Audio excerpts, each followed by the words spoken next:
Hello everyone, welcome to our YouTube channel, and today I wanted to show you some of my succulents na nakatanim pa din sa ating loam soil. So itong mga succulents na to are those succulents na talagang sobrang tagal na sa atin. It's like sila yung pinaka first na succulents in our collection. So una nga dyan is we have this crested luella.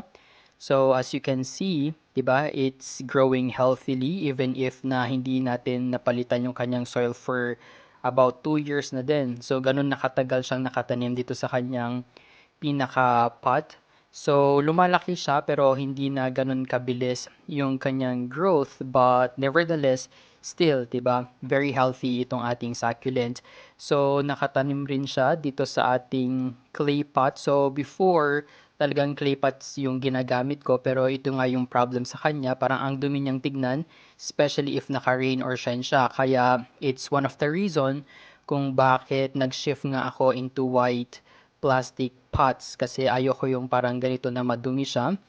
But ayan, so let's have a closer look nung kanyang potting mix. So as far as I can remember, ito yung loam soil na nabibili lang sa mga garden shops, and over time, ayan nga siya, 'di ba? So tumitigas siya.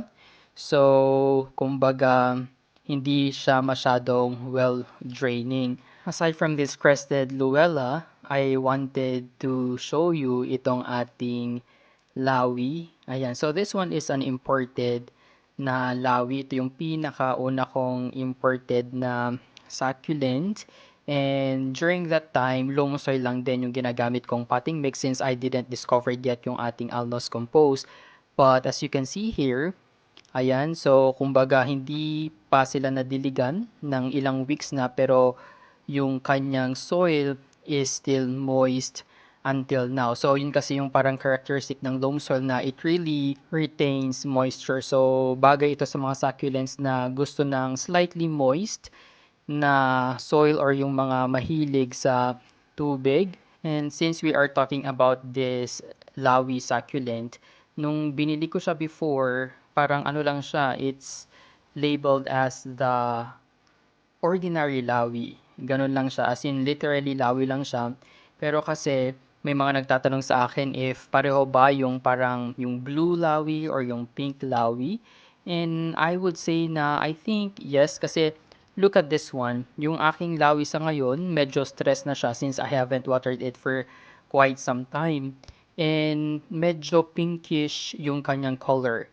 Ayan, so I'm not so sure if the camera can actually capture yung parang pagka-pink tone nitong ating lawi, but sa personal, it's really pinkish. Ayan yung kanyang color. So it's something na hindi ko nakita nung bagong dating siya sa akin. Parang ano lang siya dati, literally just an ordinary lawi, pero sa ngayon nagiging pinkish na siya. So I guess same lang yung blue lawi or pink lawi na sinasabi nila. Yan. So, soon I will be repotting itong ating lawi. Aside from that one, syempre ito rin yung isa sa mga common succulents natin na underrated pero sobrang ganda niya. Ito yung ating Apus succulent. Yan, 'di ba kitang-kita natin yung parang stressed na color sa kanyang leaf margins. Napakabilis rin itong magkaroon ng offsets, and it's something na I love to propagate. So, I'm showing you the succulents na nakatanim sa ating loam soil just to say na kahit na naka-loam soil lang yung ating mga succulents, they can actually grow healthily and they can also produce offsets. Ayan, it's just that syempre over time may nadidiscover tayong mas magandang potting mix, and we really have to kumbaga change yung ating potting mix para naman mas gumanda pa lalo yung ating mga succulents. So before I change their potting mix, I wanted to show you some of our other succulents na nakatanim pa rin sa ating loam soil.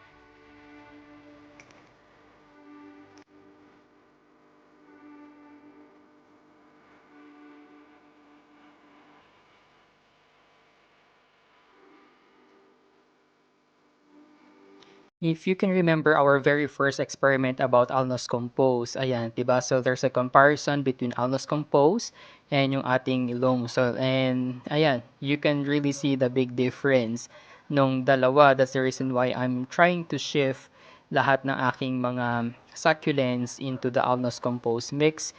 Another one is this Leticia. Ayan siya, sobrang ganda nito pag talagang na-stress. Actually sa ngayon medyo nag-start na ulit siyang ma-stress, nagiging reddish siya. It's one of my very first na succulents din, lahat na pinagdaanan nito, including yung mga bites ng ating snout weevil before. Ayan, so kahit pa paano naman nakaka-recover na siya, pero sobrang bagal na nung kanyang recovery, kaya I have decided to change this kasi it's one of my favorites talaga, lalo na at Burr months is coming soon. Ayan, red na red ito pag talagang na-stress. Ayan o, sobrang daming offsets dyan sa baba. So, as of now, ito lang yung ating mga succulents na hindi ko pa nare-repot or napapalitan yung kanilang potting mix kasi parang 90% na ng ating mga succulents is napalitan ko na ng bagong potting mix. So, I will be repotting them anytime soon. So, hindi ko na siya i-vlog kasi it's just the same thing naman. You can just check yung ating repotting vlog sa description box below. So, that's all for today. Thank you guys for watching. Don't forget to like and subscribe to our YouTube channel. You may also visit our Facebook page at Desert Succulent PH.